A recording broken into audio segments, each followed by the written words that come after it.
Alright guys, this video we're going to take a look at another form for a line.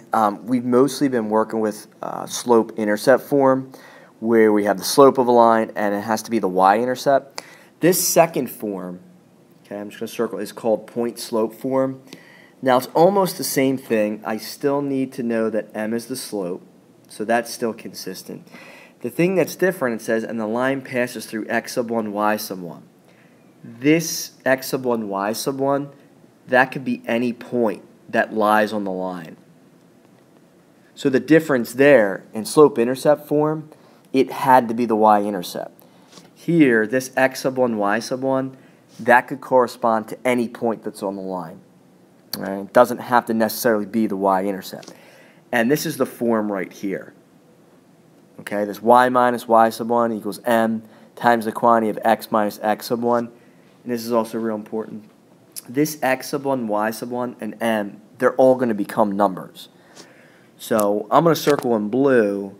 This y is always going to be y, and this x is always going to be x.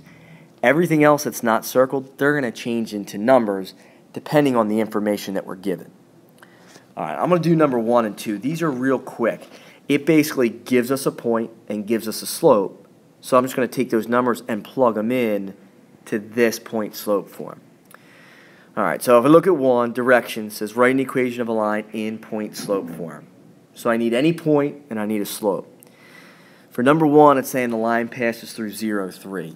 This corresponds to this x sub 1, y sub 1. So right above the 0, I'm going to put x sub 1, and right above that 3, I'm going to put y sub 1. And then it's saying it has a slope of negative 2. Well, I know the slope, I let that equal m. So all I'm doing is, I'm going to take this 0 and plug it into here for x sub 1. I'm going to take this 3 and plug it right into there to y sub 1. And I'm going to take this negative 2 for m and plug it right into there. So we're just substituting. There's really no math involved.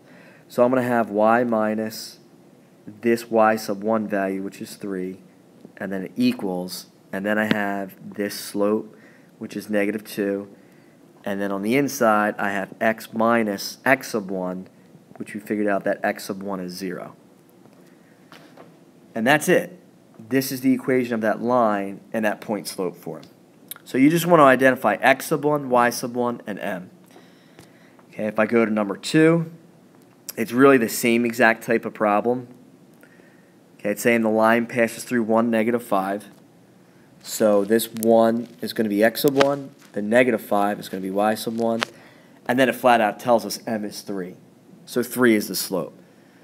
So when I put this in, now I know this is the form, it's y minus y sub 1. What happens here, I'm going to have y minus, and then I'm going to put negative 5 into that. That's actually going to change to y plus 5, because you're subtracting a negative.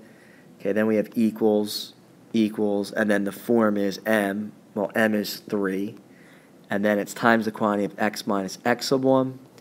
So then it's just going to be x minus, and then x sub 1 is that 1. So I just put in 1.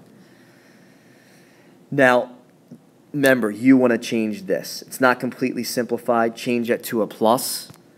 So our answer is just y plus 5 equals 3 times the quantity of x minus 1. And there you have it. That's the equation of this line in point-slope form.